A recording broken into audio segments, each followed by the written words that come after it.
everyone, it's your girl Miss Angie, and we are back with I didn't put God first in my relationships. I did not include God into my relationships. I did not include God into my search before I jumped into these relationships. And so here we are talking about pretty much we are in my 20s and these different relationships that I dealt with in my 20s. And so now we're moving into the space of me dealing with, at the time I dealt with SH and that whole situation, talking about how that was toxic, pretty much not being healed. I wasn't healed. There was also other situations that I had not mentioned that happened, and I talk more about it when in the video about being in an abusive relationship. So going into this next relationship, around this time I was working at McDonald's. I ended up getting a job at McDonald's. My aunt had an application. I had turned it in and I ended up getting the job. So around this time I was working at McDonald's. I was working at Burlington I was working at Burlington in the morning. I want to say Monday through Friday. And then I was working at McDonald's in the afternoon, Monday through Thursday. And I ended up later down the line getting a job at a recreational center. So I was working there on the weekends. So your girl was staying busy. Your girl was working, staying busy.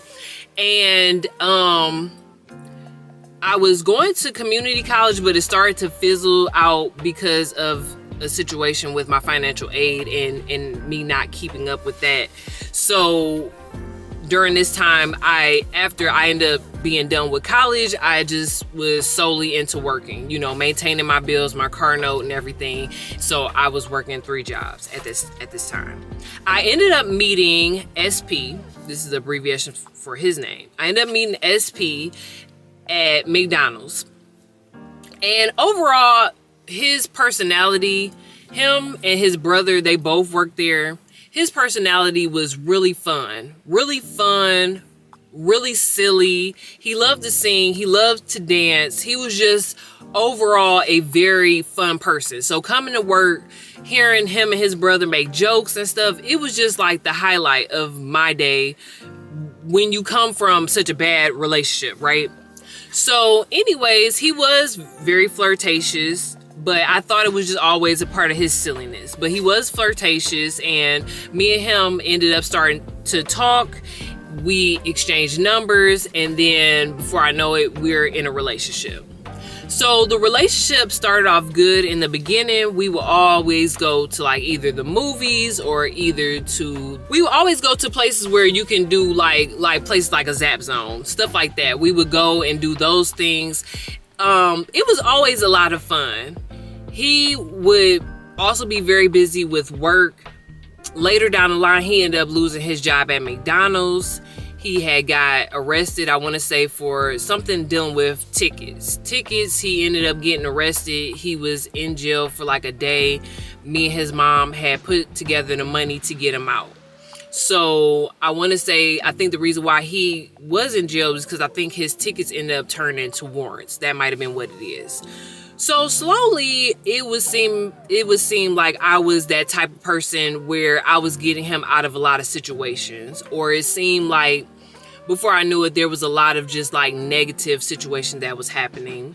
The relationship between him and his dad was really rough, and he was very close with his mother. I remember they ended up moving, and he ended up getting an apartment in the same complex that his mom was living in. So he had a lot of different rough situations.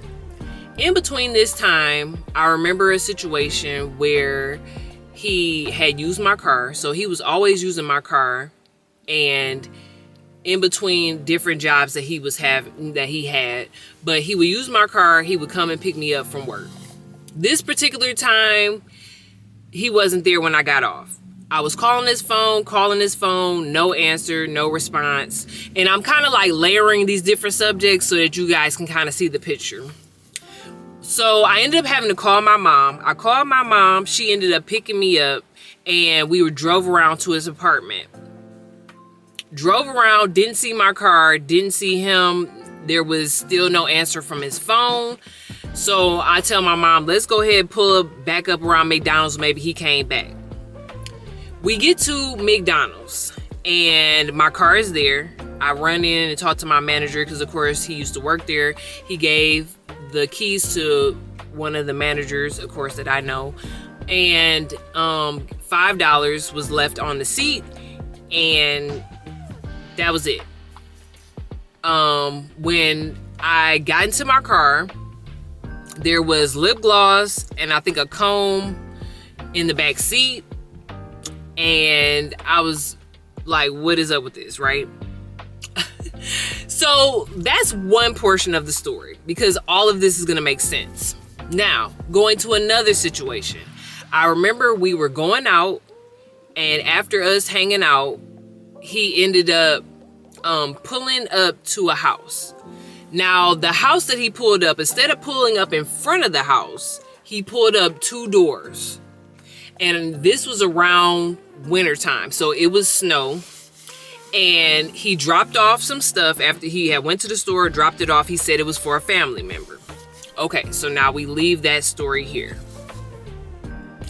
In between our relationship, it was rocky, and I think because I started questioning stuff, of course, it gets to those red flags of, non-responsive, so busy with work. It just turned into that type of relationship. Around this time, I remember we went to the mall. And he had a baby with him. He said this baby was his cousin's baby who was in jail, and that he was helping taking care of this child. And I was like, okay, I thought, okay, this is really, noble of you to take care of this child. And of course, once again, y'all already know, I wasn't hip to trying to go further with what this could be. So that's one portion of the situation. We went to the mall, had the baby, and the baby was definitely a newborn for sure. And he was taking care of the baby, whatnot. We was at the mall and left it at that. Now, going to another situation. He ended up getting this tattoo. And I can't remember which one came first, but he ended up getting this tattoo, and it said his name and then Junior on the end. Asked him about the tattoo, and he said this was a tattoo for his cousin. Can't remember in detail of what that was about, but that's who it was for. Now, when we add up all these different situations, it all makes sense now. When I was working at the recreational center, his brother had confirmed that the baby was his, that the baby was his brother's baby, and that he didn't tell anybody in the family. Nobody knew, because he didn't want nobody to know that he had a child. So, with all these different pieces, I'm like, okay, I'm dealing with the guy that had a child. I'm dealing with all these different situations. It was just beyond me, because I'm like thinking to myself, replaying all of this stuff, like, so the girl that he dropped, the house that he went to, that he dropped the stuff off, is the girl. Now, I don't know, me in my investigational tactics, I ended up finding a picture of him and her together. And I was piecing everything together by then. Oh, okay, this is the girl that he had a baby by. This was more likely the stuff that he dropped off to the girl was the girl that he was talking to. That's why he pulled up. Now it makes sense. The baby that he had, he got the tattoo because he named the baby after him. It makes all perfect sense now. So anyways, that situation in itself, knowing that he had a baby, knowing that me and him had got to a place of us off and on talking and whatnot, it was just one of them things like, here we go again. It was another thing where it was like, this relationship was not, I didn't pray on this relationship. I got into this relationship, I think, because of the brightness that he sent out of a very dark situation that I had got into. And once again, not being healed, not paying attention to the red flags. There was other pieces of the story, but I just I'm keeping it simple so that we don't, go too far. But anyways, I remember me and my cousin, we went to this club downtown. We ended up running into him. And of course, by this time, like, the cat's out the bag. I knew that it was his child.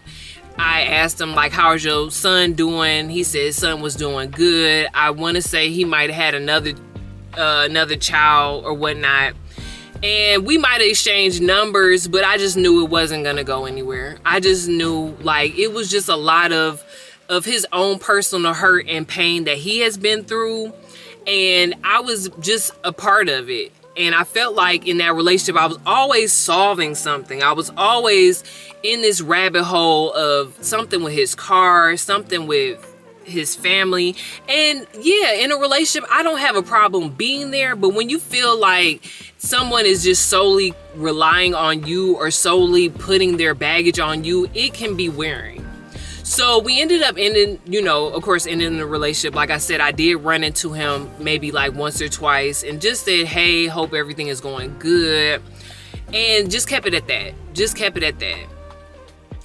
His brother ended up having a baby. And, I would see his brother every so often when I worked at the rec center. But other than that, that was it. But this relationship was another eye-opener for me. It was like, why do I keep running into people that are needy or need something? Like, I just felt like I seen a pattern. Of like, I'm not paying attention and I keep attracting these people clearly, and I keep falling for these people, falling for these situations. If you know that you're gonna deal with somebody, and then just cut me out. But of course, I was the person allowing him to use my car. I was the person that was allowing him to, just basically, basically I was there for when he needed, and then he would disappear, and then I may hear from him. It was just an up and down. So, no, this relationship was not ordained by God, and I just was like, thank God I dodged a bullet. It's just a lesson learned. It's a lesson learned. And in my 20s, it was just rough.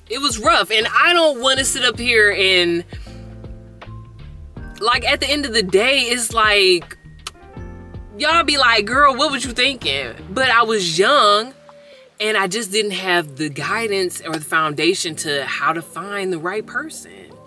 And when we all out here hurt and we not healed, we all passing around our hurts and unhealment. So, and we're just passing around our hurt, and we're getting into the next relationship. And then we're taking all that baggage and we're getting into another relationship. And so that's pretty much how that ended. And as you guys can see, it was a rough 20s for me. It was rough. It was definitely rough. But I have continued to deal in relationship. And so we will talk on the next relationship that I ended up getting into. And yeah, it's a journey, you guys. But I'm, just willing to share my story. And I will catch you guys on the next one. All right, thanks for watching.